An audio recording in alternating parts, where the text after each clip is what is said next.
I'd like to tell you about the strangest secret in the world. Not long ago, Albert Schweitzer, the great doctor and Nobel Prize winner, was being interviewed in London, and a reporter asked him, "Doctor, what's wrong with men today?" The great doctor was silent a moment, and then he said, "Men simply don't think." And it's about this that I want to talk with you. We live today in a golden age. This is an era that man has looked forward, dreamed of, and worked toward for thousands of years. But since it's here, we pretty well take it for granted. We in America are particularly fortunate to live in the richest land that ever existed on the face of the earth, a land of abundant opportunity for everyone.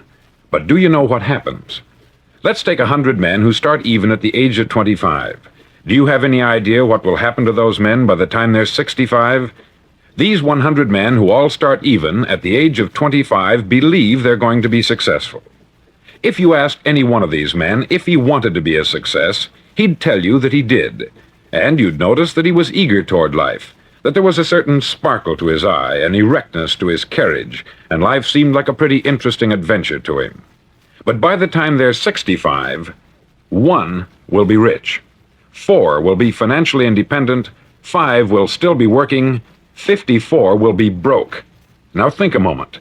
Out of the 100, only 5 make the grade. Why do so many fail? What has happened to the sparkle that was there when they were 25? What's become of the dreams, the hopes, the plans? And why is there such a large disparity between what these men intended to do and what they actually accomplished? When we say about 5% achieve success, we have to define success. And here's the definition.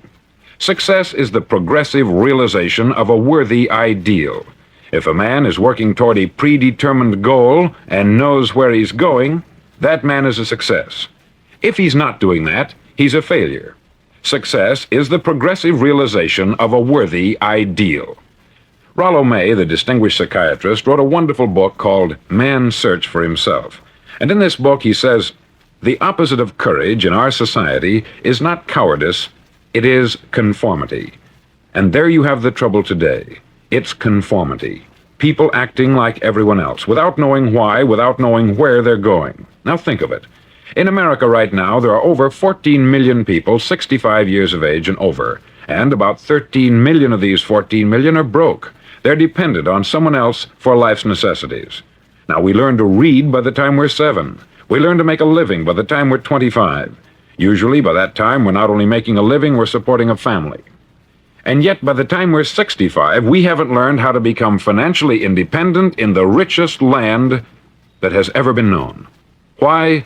We conform. And the trouble is that we're acting like the wrong percentage group, the 95% who don't succeed. Now, why do these people conform? Well, they don't know, really. These people believe that their lives are shaped by circumstances, by things that happen to them, by exterior forces. They're outer-directed people.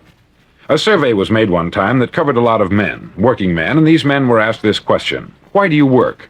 Why do you get up in the morning? 19 out of 20 had no idea.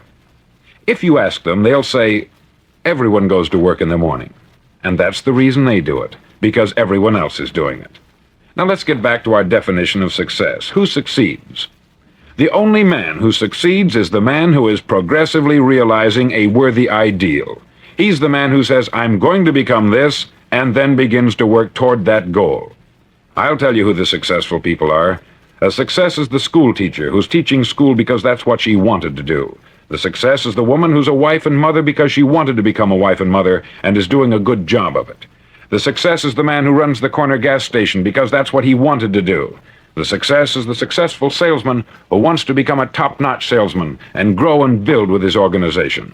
A success is anyone who is doing deliberately a predetermined job because that's what he decided to do deliberately. But only 1 out of 20 does that. That's why today there isn't really any competition, unless we make it for ourselves. Instead of competing, all we have to do is create. Now, for 20 years, I looked for the key which would determine what would happen to a human being. Was there a key I wanted to know which would make the future a promise that we could foretell to a large extent? Was there a key that would guarantee a person's becoming successful if he only knew about it and knew how to use it? Well, there is such a key, and I've found it. Have you ever wondered why so many men work so hard and honestly without ever achieving anything in particular, and others don't seem to work hard and yet seem to get everything? They have the magic touch. You've heard them say that about someone. Everything he touches turns to gold. And have you ever noticed that a man who becomes successful tends to continue to become successful, and on the other hand, have you noticed how a man who is a failure tends to continue to fail? It's because of goals. Some of us have them, some don't. People with goals succeed because they know where they're going. Now think of a ship leaving a harbor, and think of it with the complete voyage mapped out and planned. The captain and crew know exactly where it's going and how long it will take. It has a definite goal. 9,999 times out of 10,000 it will get to where it started out to get. Now let's take another ship, just like the first, only let's not put a crew on it, or a captain at the helm. Let's give it no aiming point, no goal, no destination. We just start the engines and let it go. I think you'll agree with me that if it gets out of the harbor at all, it will either sink or wind up on some deserted beach a derelict. It can't go any place because it has no destination and no guidance. It's the same with a human being. Take the salesman, for example. There is no other person in the world today with the future of a good salesman. Selling is the world's highest paid profession, if we're good at it, and if we know where we're going. Every company needs top-notch salesmen, and they reward those men. The sky is the limit for them. But how many can you find? Someone once said, the human race is fixed, not to prevent the strong from winning, but to prevent the weak from losing. The American economy today can be likened to a convoy in time of war. The entire economy is slowed down to protect its weakest link, just as the convoy had to go at the speed that would permit its slowest vessel to remain in formation. That's why it's so easy to make a living today. It takes no particular brains or talent to make a living and support a family today. So we have a plateau of so-called security, if that's what a person's looking for. But we do have to decide how high above this plateau we want to aim for. Now let's get back to the strangest secret in the world, the story that I wanted to tell you today. Why do men with goals succeed in life, and men without them fail?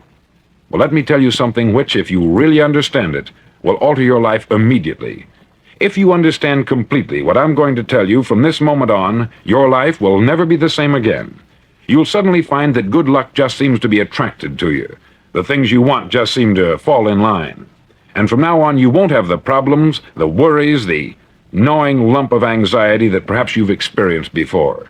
Doubt, fear, well, they'll be things of the past. Here's the key to success, and the key to failure. We become what we think about. Now let me say that again. We become what we think about. Throughout all history, the great wise men and teachers, philosophers and prophets have disagreed with one another on many different things. It is only on this one point that they are in complete and unanimous agreement. Listen to what Marcus Aurelius, the great Roman emperor, said. He said, "A man's life is what his thoughts make of it." Disraeli said this, "Everything comes if a man will only wait. I have brought myself by long meditation to the conviction that a human being with a settled purpose must accomplish it, and that nothing can resist a will that will stake even existence for its fulfillment." Ralph Waldo Emerson said this, "A man is what he thinks about all day long." William James said, "The greatest discovery of my generation is that human beings can alter their lives by altering their attitudes of mind." And he also said, "We need only in cold blood act as if the thing in question were real, and it will become infallibly real by growing into such a connection with our life that it will become real. It will become so knit with habit and emotion that our interest in it will be those which characterize belief." He also said this, "If you only care enough for a result, you will almost certainly attain it. If you wish to be rich, you will be rich. If you wish to be learned, you will be learned. If you wish to be good, you will be good. Only you must then really wish these things, and wish them exclusively, and not wish at the same time 100 other incompatible things just as strongly." In the Bible you read, in Mark 9:23, "If thou canst believe, all things are possible to him that believeth." Dr. Norman Vincent Peale said this, "This is one of the greatest laws in the universe. Fervently do I wish I had discovered it as a very young man. It dawned upon me much later in life, and I've found it to be one of the greatest, if not my greatest discovery, outside of my relationship to God. And the great law, briefly and simply stated, is that if you think in negative terms, you'll get negative results. If you think in positive terms, you will achieve positive results. That is the simple fact, which is at the basis of an astonishing law of prosperity and success. In 3 words, believe and succeed. William Shakespeare put it this way: "Our doubts are traitors, and make us lose the good we oft might win, by fearing to attempt." George Bernard Shaw said, "People are always blaming their circumstances for what they are. I don't believe in circumstances. The people who get on in this world are the people who get up and look for the circumstances they want, and if they can't find them, make them." Well, it's pretty apparent, isn't it? And every person who discovered this for a while believed that he was the first one to work it out. We become what we think about. Now, it stands to reason that a person who's thinking about a concrete and worthwhile goal is going to reach it, because that's what he's thinking about. And we become what we think about. Conversely, the man who has no goal, who doesn't know where he's going, and whose thoughts must therefore be thoughts of confusion and anxiety and fear and worry, becomes what he thinks about. His life becomes one of frustration, fear, anxiety, and worry. And if he thinks about nothing, he becomes nothing. Now, how does it work? Why do we become what we think about? Well, I'll tell you how it works as far as we know. Now, to do this, I want to tell you about a situation that parallels the human mind. Suppose a farmer has some land, and it's good, fertile land. Now, the land gives the farmer a choice. He may plant in that land whatever he chooses. The land doesn't care. It's up to the farmer to make the decision. Now, remember, we're comparing the human mind with the land, because the mind, like the land, doesn't care what you plant in it. It will return what you plant, but it doesn't care what you plant. Now, let's say that the farmer has 2 seeds in his hand. One is a seed of corn, the other is nightshade, a deadly poison. He digs 2 little holes in the earth and he plants both seeds, one corn, the other nightshade. He covers up the holes, waters, and takes care of the land, and what will happen? Invariably, the land will return what is planted. As it's written in the Bible, "As ye sow, so shall ye reap." Remember, the land doesn't care. It will return poison in just as wonderful abundance as it will corn. So up come the 2 plants, one corn, one poison. Now, the human mind is far more fertile, far more incredible and mysterious than the land, but it works the same way. It doesn't care what we plant. Success, failure. A concrete worthwhile goal, or confusion, misunderstanding, fear, anxiety, and so on. But what we plant, it will return to us. You see, the human mind is the last great unexplored continent on the earth.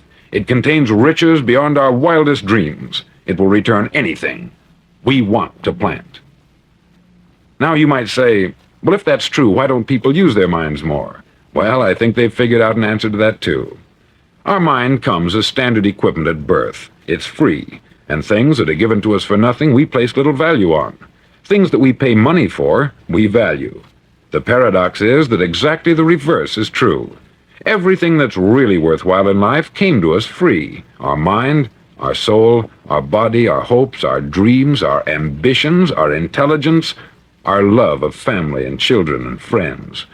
All these priceless possessions are free, but the things that cost us money are actually very cheap and can be replaced at any time. A good man can be completely wiped out and make another fortune. He can do that several times. Even if our home burns down, we can rebuild it, but the things we got for nothing, we can never replace. The human mind isn't used merely because we take it for granted. Familiarity breeds contempt. It can do any kind of job we assign to it, but generally speaking, we use it for little jobs instead of big important ones. Universities have proved that most of us are operating on about 10% of our abilities. Decide now, what is it you want? Plant your goal in your mind. It's the most important decision you'll ever make in your entire life. Do you want to be an outstanding salesman, a better worker at your particular job? Do you want to go places in your company, in your community? All you've got to do is plant that seed in your mind. Care for it. Work steadily toward your goal, and it will become a reality. It not only will, there's no way that it cannot. You see, that is a law, like the laws of Sir Isaac Newton, the laws of gravity. If you get on top of a building and jump off, you'll always go down. You'll never go up. And it's the same with all the other laws of nature. They always work. They're inflexible. Think about your goal in a relaxed, positive way. Picture yourself in your mind's eye as having already achieved this goal. See yourself doing the things you will be doing when you've reached your goal. Ours has been called the phenobarbital age, the age of ulcers and nervous breakdowns. At a time when medical research has raised us to a new plateau of good health and longevity, far too many of us worry ourselves into an early grave trying to cope with things in our own little personal ways, without learning a few great laws that will take care of everything for us. These things we bring on ourselves through our habitual way of thinking. Every one of us is the sum total of his own thoughts. He is where he is because that is exactly where he really wants to be, whether he'll admit that or not. Each of us must live off the fruit of his thoughts in the future, because what you think today and tomorrow, next month and next year, will mold your life and determine your future. You're guided by your mind. I remember one time I was driving through Arizona and I saw one of those giant earth-moving machines roaring along the road at about 35 miles an hour with what looked like 20 tons of dirt in it, a tremendous, incredible machine, and there was a little man perched way up on top with the wheel in his hands guiding it. And as I drove along, I was struck by the similarity of that machine to the human mind. Just suppose you're sitting at the controls of such a vast source of energy. Are you going to sit back and fold your arms and let it run itself into a ditch? Or are you going to keep both hands firmly on the wheel and control and direct this power to a specific, worthwhile purpose? It's up to you. You're in the driver's seat. You see, the very law that gives us success is a two-edged sword. We must control our thinking. The same rule that can lead a man to a life of success, wealth, happiness, and all the things he's ever dreamed of for himself and his family, that very same law can lead him into the gutter. It's all in how he uses it, for good or for bad. This is the strangest secret in the world. Now, why do I say it's strange, and why do I call it a secret? Actually, it isn't a secret at all. It was first promulgated by some of the earliest wise men, and it appears again and again throughout the Bible. But very few people have learned it, understand it. That's why it's strange, and why, for some equally strange reason, it virtually remains a secret. I believe that you could go out and walk down the main street of your town and ask one man after another what the secret of success is, and you probably wouldn't run into one man in a month who could tell you. Now, this information is enormously valuable to us, if we really understand it and apply it. It's valuable to us not only for our own lives, but the lives of those around us, our family, employees, associates, and friends. Life should be an exciting adventure. It should never be a bore. A man should live fully, be alive. He should be glad to get out of bed in the morning. He should be doing a job he likes to do because he does it well. One time I heard Grove Patterson make a speech, the editor-in-chief of the Toledo Daily Blade, and as he concluded his speech, he said something that I've never forgotten. He said something like this: "My years in the newspaper business have convinced me of several things, among them that people are basically good, and that we came from someplace, and we're going someplace. So we should make our time here an exciting adventure. The architect of the universe didn't build a stairway leading nowhere. And the greatest teacher of all, the carpenter from the plains of Galilee, gave us the secret time and time again. As ye believe, so shall it be done unto you."